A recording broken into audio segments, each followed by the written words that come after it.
Now more than ever, the truth is unclear. What's real, what's fake, and who's manipulating the narratives that have us questioning our facts. Wherever the story takes us, we will follow it. However outrageous it seems, we will investigate it. And whatever the truth is, we will find it. I'm Shane Smith, and I have questions. Take a look at what happened. Our last episode was about conspiracy theories around the assassination attempts against former President Trump in Butler, Pennsylvania, and his golf course in Florida. All of a sudden, we heard shots being fired in the air, and I guess probably 4 or 5. We spoke with retired Secret Service agents, ballistic experts, and former snipers. One term that kept coming up was the deep state, which was outlined to us by author and investigative journalist Gerald Posner. What is the deep state? The deep state is a combination of intelligence, CIA, NSA, Homeland Security, FBI, working together with the military, together with top industrialists to sort of decide what is being done in the real world. And by the way, the government does conspire against our best interests. We know that. There's Iran-Contra, there's Watergate, there's the misinformation about Iraq that gets us into this major war. Now, these experts warned us that they felt more attempts could be coming. What would I do if I was a potential wannabe assassin? I'd be emboldened by this. So if anything, you would think it could encourage copycats because you think to yourself, they're not going to get that much better overnight. Which sadly proved to be true, as a new suspected attempt occurred just this past weekend. Cops stopped a man armed with guns and fake passes outside the rally in California this weekend. Now, conspiracy theories around the deep state's potential involvement in these attempts continue to grow online, echoed by Trump's own former head of security, Keith Schiller. I had called this 2 years ago. I said they're going to try to take them out one way or another. Listen, I worked in the administration, and it was not a pleasant experience. Mm-hmm. We were not, and I mean when I say we, the Trump administration was not welcome in Washington, D.C., and they made that very clear. Mr. Trump, as you see, is a guy that ruffles a lot of feathers. He makes a lot of people uncomfortable. There's a lot of people have been in Washington for years and years and years and become very wealthy and a lot of power. They do not want him to regain or recapture the White House because he's going to expose many more people, and he's indicated he's going to go after some of his enemies. Here's my plan to dismantle the deep state and reclaim our democracy from Washington corruption once and for all. They impeached him, then they indicted him. They're trying to lock him up. Now, again, I don't know if there's a total conspiracy to kill this guy, but it doesn't look good. I wanted to learn more about the deep state itself from one of the leading historical experts on the topic, Peter Dale Scott. Peter Dale Scott, I'm going to get into your bona fides here. You know, we were doing this deep dive into assassination attempts, and deep state kept coming up. So we wanted to go to the OG, the guy who literally coined the term. No. I didn't coin it. I may have been the first person in America to apply it to America. There we go. It was coined in Turkey. Coined in Turkey. Let's talk about who coined it exactly. How about one of the first people to use it? Well, according to the Times and the Journal, and I think the Washington Post, I am the one who brought it into this country. I'm literally the one in this country because it was originally a Swede called Ola Tunander who took the term. But I've talked for 4 decades about the deep political system. Right. And maybe somebody in Turkey saw that, but it was, I think, the Prime Minister of Turkey who talked about a derin devlet being the deep state because There was a spectacular car crash in Turkey. And in the car was a member of the parliament, a police officer, and a leading drug trafficker and hitman wanted for murder, but he was on his person with a diplomatic passport signed by the Minister of the Interior, so that the agency that should have been hunting from him had given him a get-out-of-jail-free card. And that's why they called that the deep state, was the combination of the underground figure and the intelligence agency that should have been monitoring him and, in fact, was protecting him. That was the original idea of the deep state. Well, I can tell this is going to be a good interview because I'm hooked already. So we have a nefarious car crash with ties to the deep state. I just want to get the deep state was right in it. Was in it. The deep state crashed. So you've actually written a book called "The American Deep State: Wall Street, Big Oil, and the Attack on U.S. Democracy." Let's get that straight. It's really important. Yeah. That's the first edition. Yeah. 3 years later, it was already out of date, and I brought out the second edition. So this is the title that people should remember. Okay. The American Deep State, Big Money, Big Oil, and the Struggle for American Democracy. Okay. Well, we have that, and we read it, and I was told in no uncertain terms to read the introduction, which I did because I'm a good boy. And here we go. So we get into the definition of a deep state, which is a hidden layer of government that operates beyond the control of democratic institutions. Maybe you could put a little bit of meat on the bone there about your concept and definition of a deep state. I'm willing to follow the usage, and the dictionary usage now is an assemblage of power, but both inside and outside the government, that is exercising power inappropriately, that is, say, not constitutionally. Right. And then, of course, what you hear most of the time on the media is the right wing talking about the deep state as a Washington swamp, meaning just people inside the government, because Trump in particular has designated the deep state as his enemy. But from my point of view and the dictionary point of view, the people backing him, and these are super millionaires, super billionaires who've put one man alone, two people have put $200 million into his campaign. That's all deep state. And Trump, with his backers, is part of the deep state because his backers, actually, I think maybe Harris may have even more of those super billionaires right now. So both sides of the aisle have deep state backers and or allegiances. Yes, they do. So this is what's interesting about the deep state is you hear about it, and it kind of, it seems a bit conspiracy theory-ish. Oh, it's very conspiracy. Yeah, yes, when you hear about it. But then when it gets described, to what it is, you're like, well, that makes total sense. You've got career bureaucrats, people in the Pentagon, generals. You've got the military-industrial complex, which is trillions of dollars, and sort of the rotating cast. Some they leave being a general, and then they go work for Raytheon. Yes. and you have people that aren't and elected. They're lining up, especially in the NSA. They're lining up contracts. They design a new program which will require a new contract with, and then they resign and go and work for profit on that contract and run it. Yeah.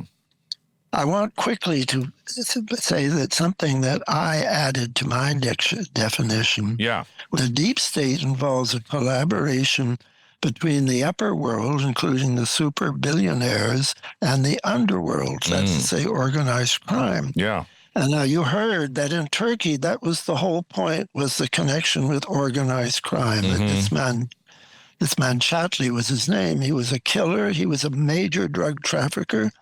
And he had a diplomatic passport signed by the same. That is a kind of anecdotal example of what we have in this country, I firmly believe.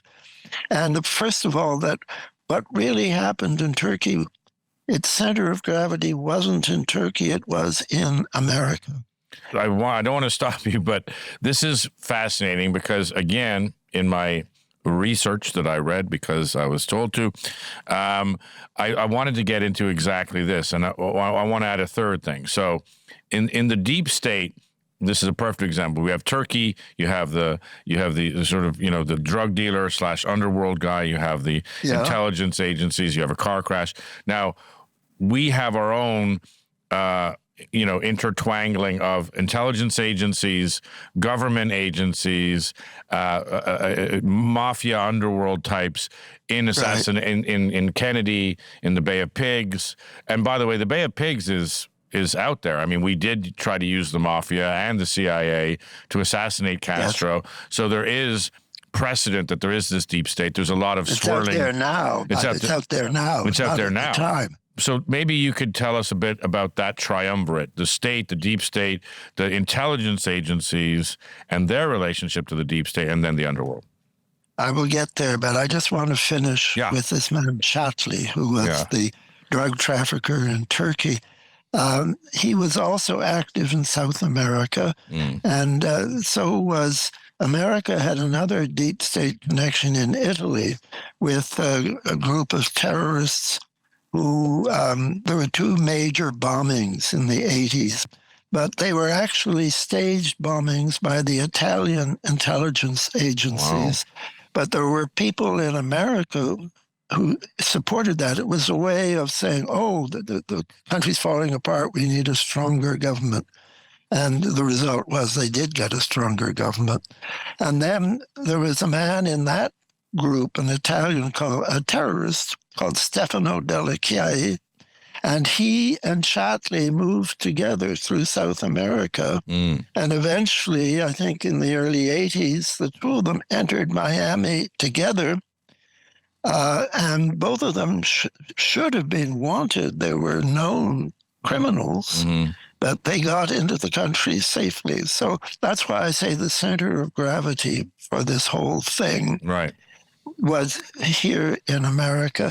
And we have to just a word about the drug trade. You don't hear much about it, but it might be the 3rd largest commodity traded in the world after oil and arms. It's huge, and America has been in control. No, this is going to sound very conspiratorial, but going back to 1950, the CIA was called OPC, the Office of Policy Coordination. That was the covert arm of what eventually joined CIA, so I'll call it CIA.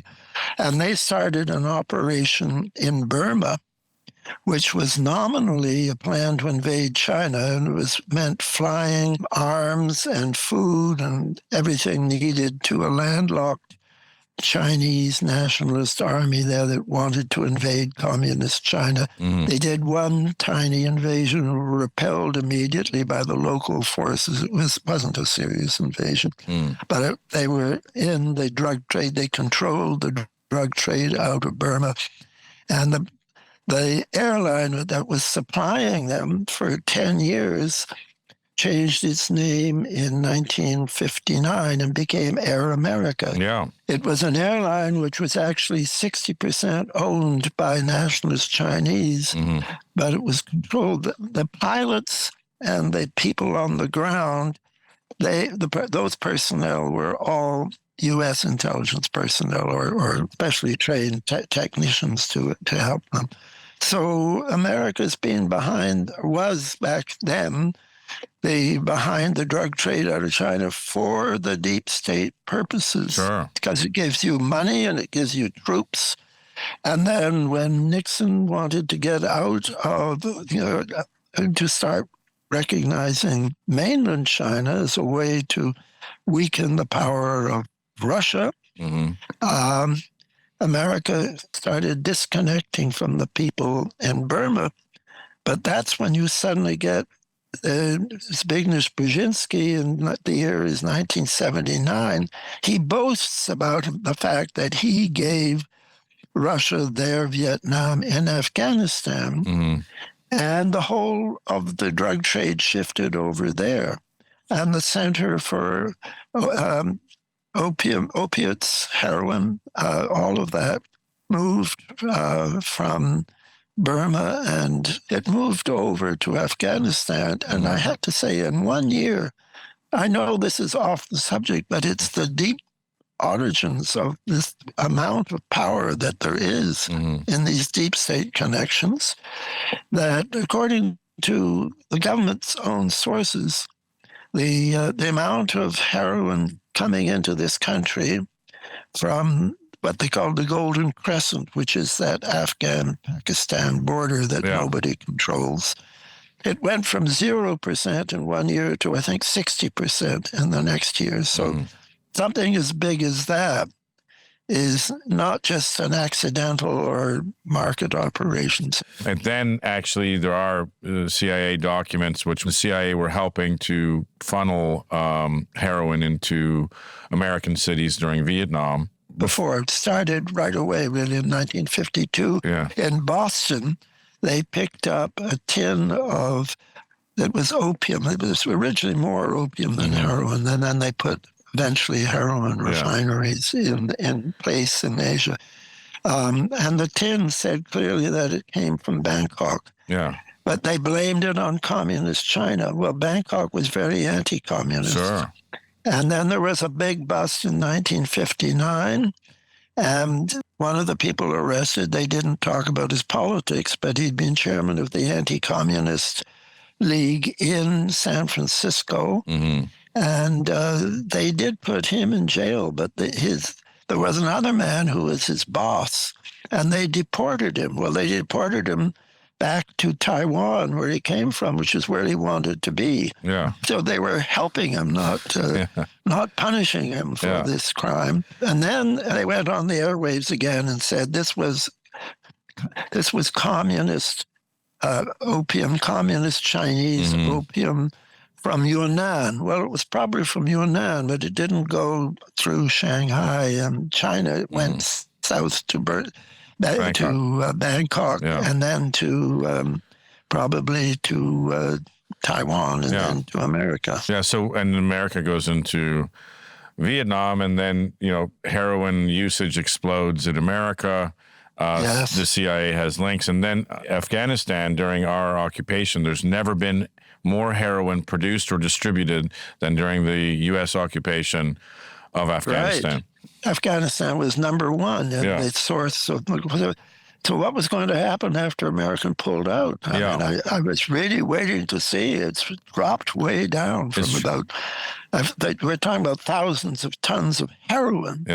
And it's dropped down to about 300 tons or something like that. It's dropped down since we left. Radically. One of my personal anecdotes is I went to interview this guy named General Abdul Rizik, who was a kid when the Taliban first started in Kandahar. His parents were killed, illiterate kid, and he went through the tunnels into Northwest Frontier Province in Pakistan.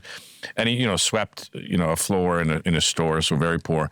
Went back to Afghanistan with a bunch of like teenage kids, and they were like the Artful Dodger. They were like, they had like strips of ribbons, and they looked like these pirates. And they started killing the Taliban. And when America invaded, they said, "Bring us anybody who's fighting the Taliban." So he went there. He got money from the U.S. government.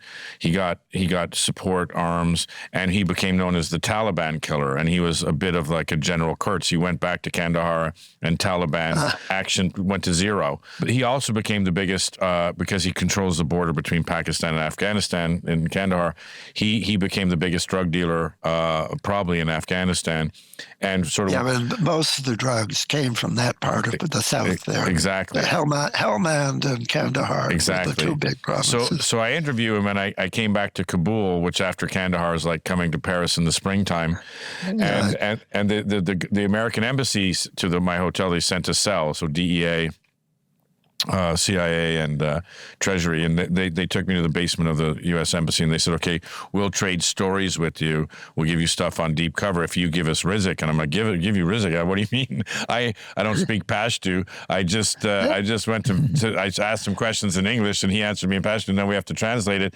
And I said, "He's your guy?" And like, "Well, he's off the reservation," but he was their guy. They set him up. His brother killed the brother of Karzai, the prime minister at the time, and they found $2 billion of bullion in a warehouse that he owned.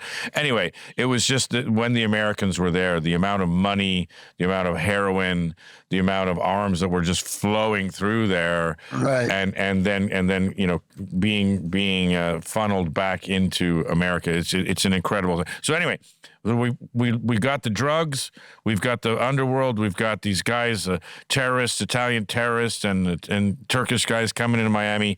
Love it. Let's get to a more contemporaneous. What's happening today with the deep state and their ties to the intelligence agencies?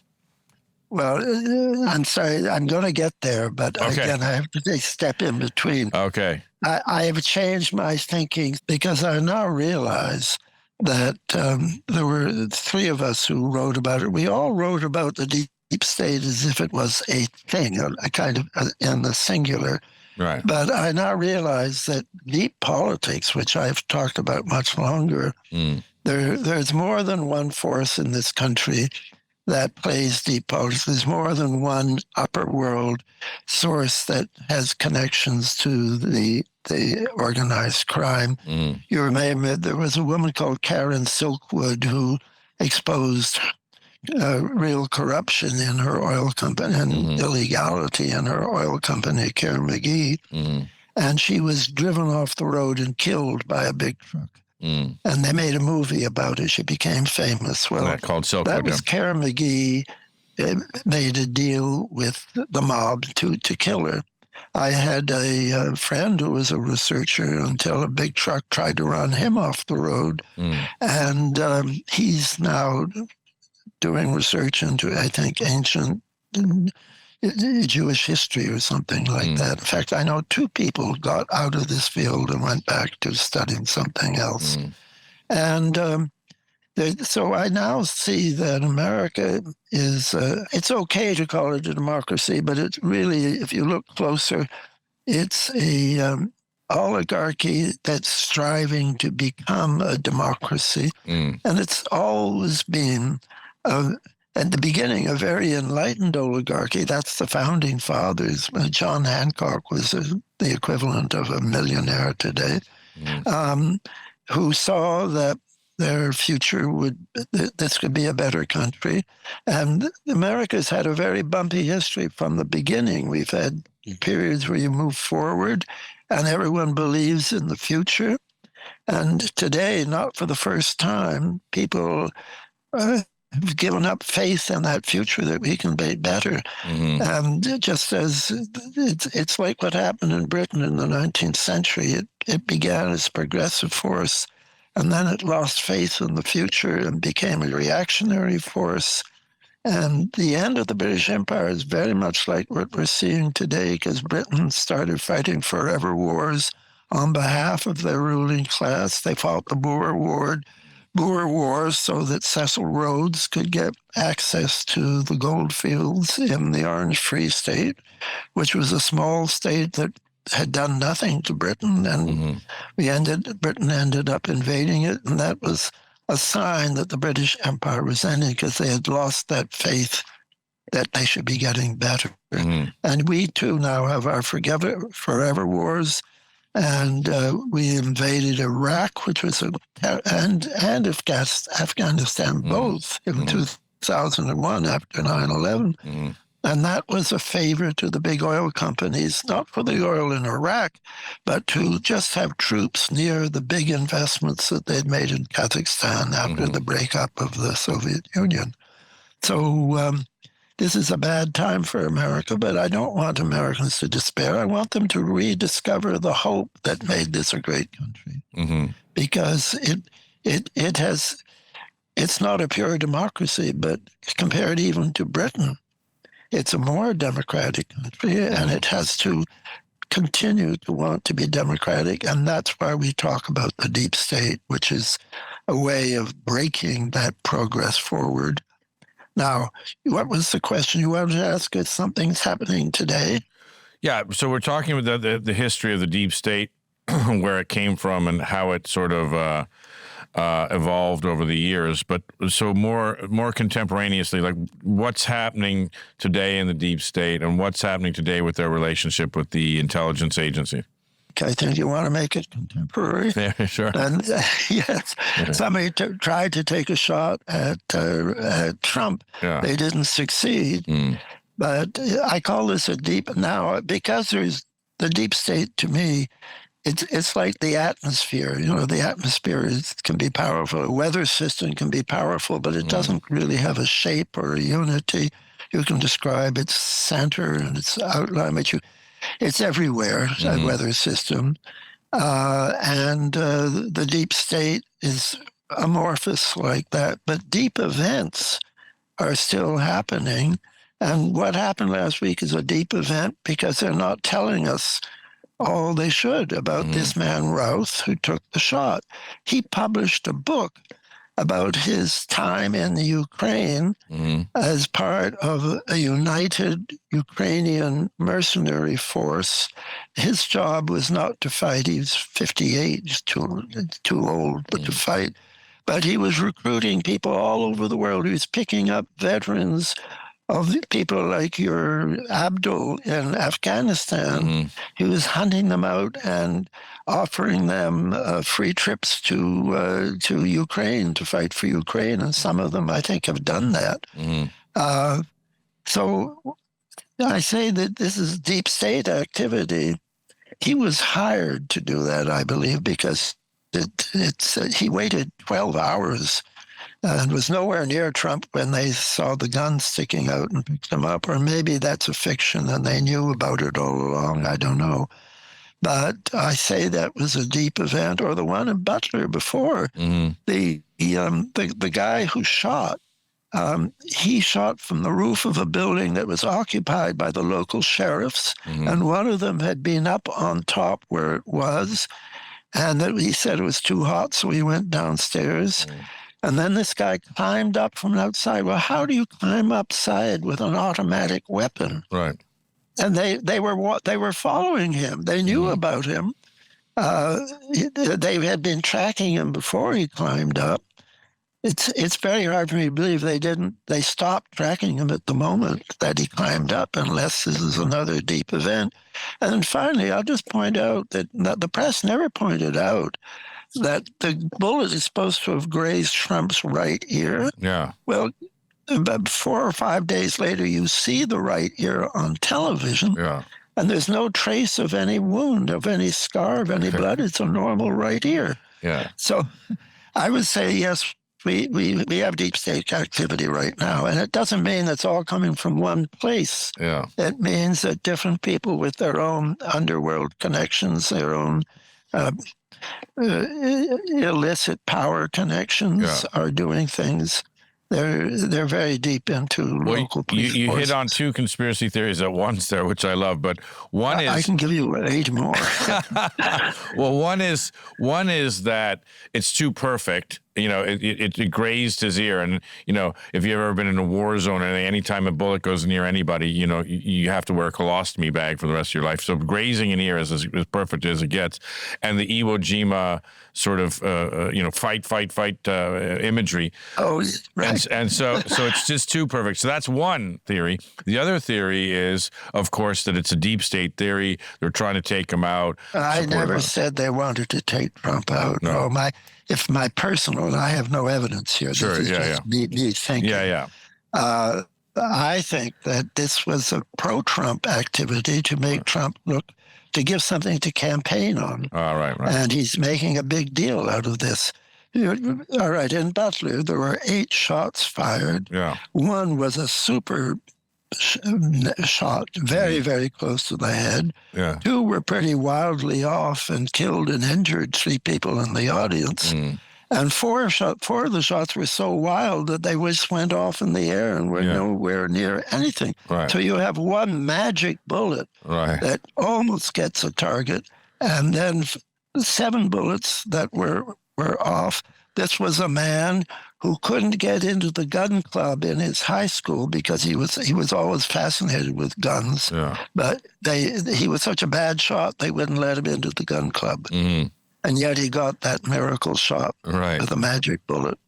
And so, just like the Kennedy assassination. Yeah, so that's another thing. We've actually talked to an expert on the Kennedy assassination, and we talked to him about the Trump assassination attempt.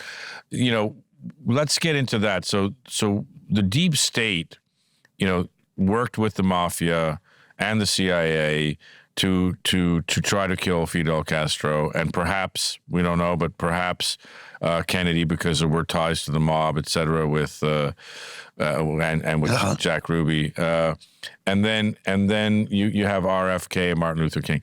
So maybe let's get into a little bit about that. What are your thoughts on the deep state and those assassination attempts?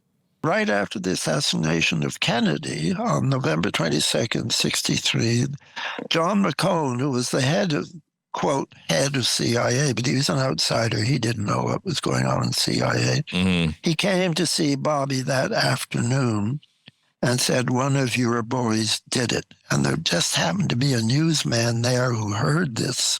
Right. And that story has been massaged, and they've turned it around so that it wasn't McCone who said it, but it was McCone who said it. Who said one of your boys did it, meaning?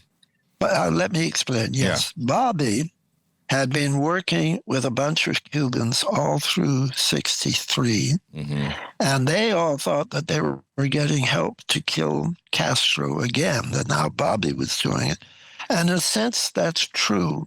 But this is where some of my personal involvement comes in. I interviewed a man who was financing those Cubans that Bobby was working with. Mm-hmm. The reason Bobby was working with them was to persuade them to get out of the United States and continue in Nicaragua or in Panama or down there in Central America, mm-hmm. because Kennedy was trying secretly to negotiate calming. He gave a speech in June the 10th, 1963, the American University speech, mm-hmm.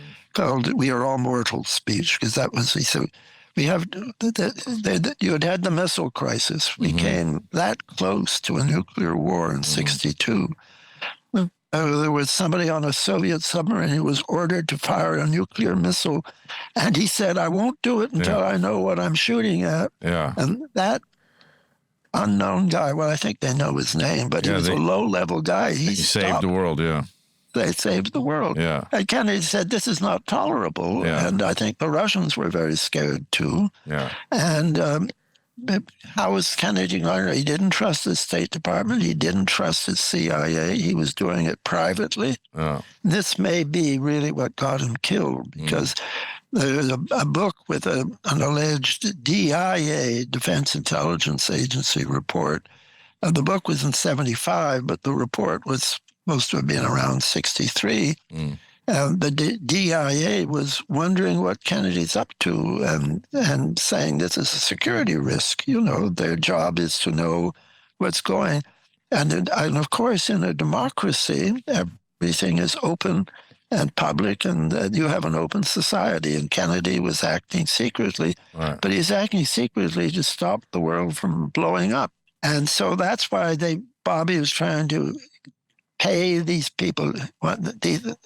And he was working with a man called Harry Ruiz Williams, who, by the way, turns up in Watergate. This whole thing overlaps with Watergate, which is one of the ways of seeing the continuity of the deep state in American politics and the importance of these deep events, which I define as an event which is it involves a crime big enough for the newspapers, but too big to get the truth in the newspapers. And that's what makes it deep, because they won't tell you. This guy Routh, there's a man called Max Blumenthal. I have mixed feelings about him, But he read, this is the killer, Trump man who tried to kill Trump last week. In Florida, yeah. Max Blumenthal read his book, and he put parts of it up on X, on the old Twitter. Yeah.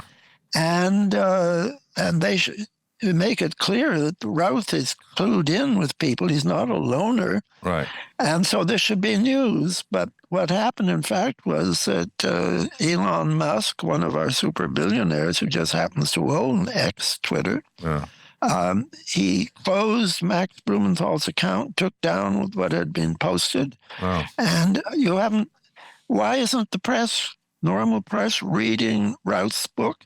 Because if you read Routh's book, you have to have a different picture of this potential killer than the one that we're getting in the media. The media are certainly part of the deep state, a vital part of the deep state. Right. And so we have now... Not you, by the way, but them. We're asking questions about the deep state. But to go back to one of your boys did it, meaning one of your Cubans did it, or one of your... One of these Cubans that were being persuaded to go and do their plotting outside of America. The biggest group was a group called Alpha 66. And again, things get complicated here. We talk of them loosely as CIA, and they did a lot with the CIA, but their funding in 1963, which was anti-Kennedy. Kennedy was trying to get peace with Soviet, with Khrushchev, and they were talking through private sources. And then Alpha 66, funded now by the military.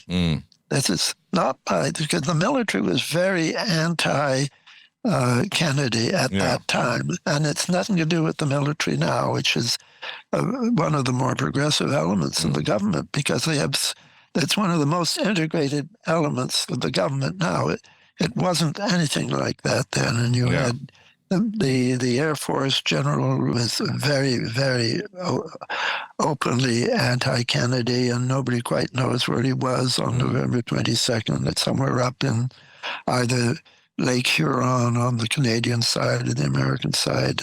Who knows? Right. But there was a confession later on. The CIA said, well, maybe one of our mob Cubans killed Kennedy. Right. That, I think, is a fake story. Right. No, I think Kennedy was killed by a very professional squad of people. Yeah. And again, the deep event part of it is that there were, there's so much I could say, but nobody can read.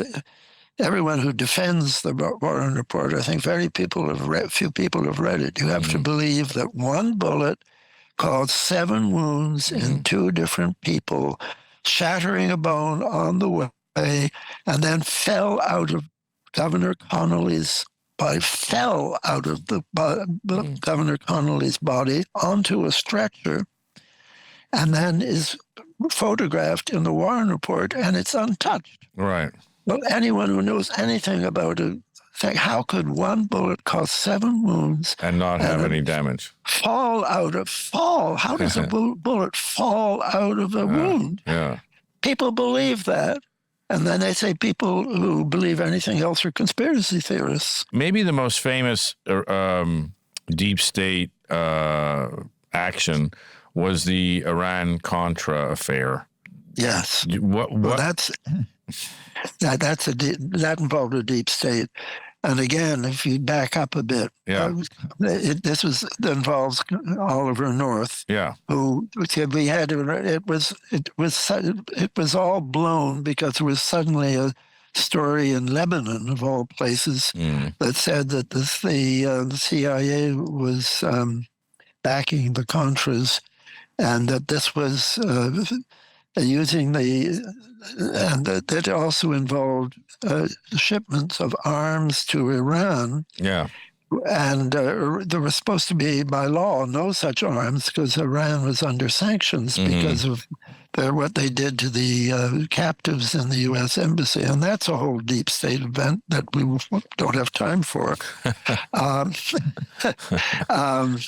And somebody in the hearings So a congressman from Texas, a Democrat, Jack Brooks, said, is it true that you have been working on continuity of government plans in the event of an emergency? And a bit later down, he said, which involved the suspension of the American Constitution. Yeah. And what becomes interesting is that North wasn't allowed to answer. And the chairman of the thing banged his gavel and said, we can't go into that in an open session. We'd have to do that in executive session, the meeting privately. Well, that answers the question. Yes, there was something so secret that they couldn't talk about it in public. Right. I think it's accurately described, though oversimplified maybe, but basically true, suspension of the Constitution. Well, fast forward a bit, bringing it forward, Reagan, that's called continuity of government. What happens if an atom bomb blows up Washington? You've decapitated the American government. You have to have plans for some kind of second government. Yeah. And that's been planned ever since Eisenhower, but a crucial step was taken by Kennedy in the fall of '63. And that may have been, although it was for a very good cause, may have been part of the plot that killed him.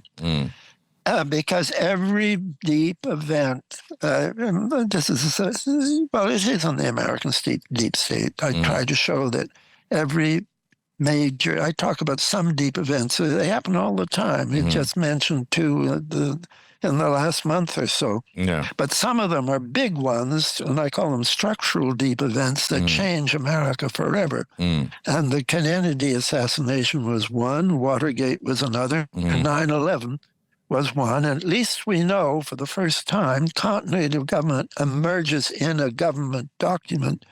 It says in the commission report on 9/11 that COG, continuity of government, was implemented on September the 11th, 9/11. And what becomes very interesting here is these are plans that have been planned since 1950. But when Reagan came in, he set up a committee, and he put two people on that committee, Donald Rumsfeld and Dick Cheney. So Rumsfeld and Cheney are appointed by Reagan to do the change of government. To plan it. And then it's implemented during 9/11. Everybody agrees it was implemented on 9/11. Right. Not by the president, which it should have been, because he'd been ordered under the terms to stay out of Washington. He went to the Offutt base, which is where the secret government, the alternative government airplanes. We have a series of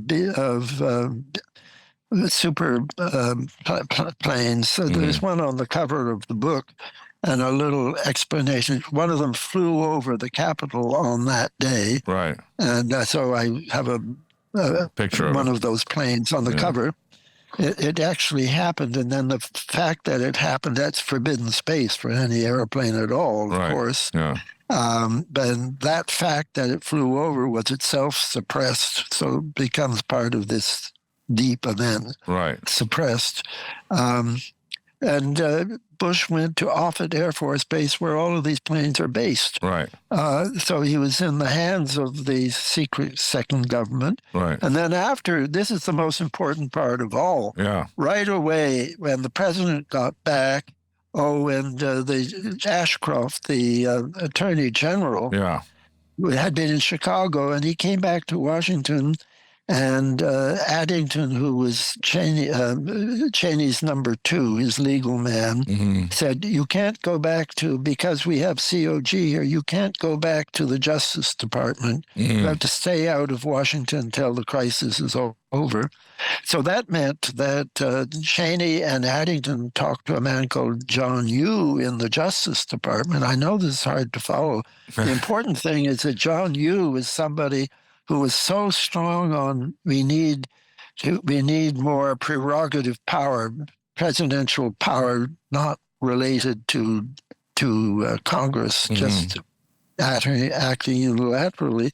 They dealt with him, and then as a result, Cheney went off and lived inside a a hollowed out mountain, which was part of the COG planning. They hollowed out Raven Rock Mountain, which is near Washington. He spent 3 months there with 100 people.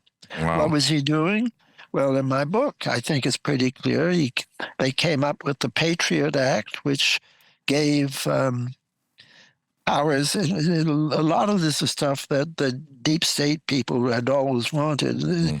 A version of it was floated during Nixon's Houston plan, but Hoover was still alive, and it took power away from Hoover, and Hoover killed it back in 1970. Right. But it was implemented by the Patriot Act, which, by the way, only passed because the Daschle and the two Democrats on the committee who were against it were persuaded to drop their objections when they were threatened with anthrax. Nobody's ever explained those anthrax, and this was American anthrax attributed to terrorists, but people pointed out that there was something wrong in the terrorist note on the anthrax envelope, because they used the American dating system rather than the dating system used in the rest of the world. Right. It was another deep event.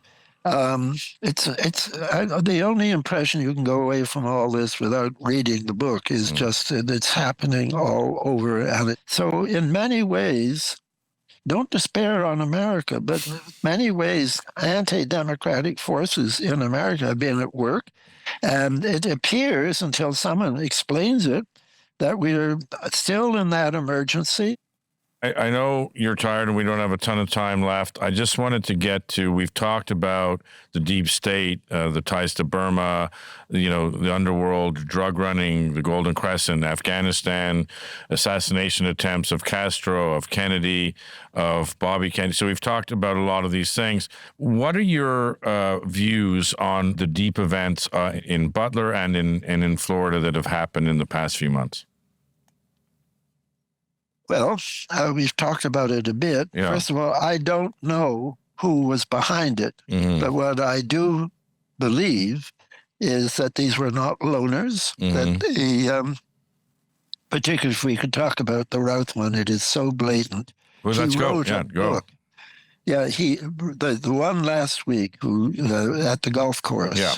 He wrote a book about his experiences in Ukraine, which revealed that he was quite well placed in Ukraine. He was very high up in a recruiting ground of, this is a typical deep state kind of thing, that you recruit people from outside. And then if they do something wrong, you're not responsible. But if they go ahead and shoot people, they've been fighting for Zelensky.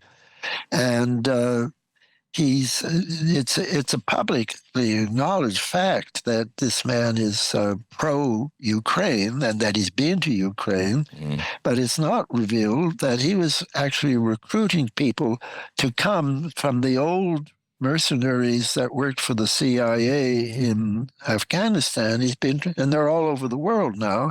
He's been trying to collect them, and there's something there. And I do not know, frankly. All right, I'll speculate.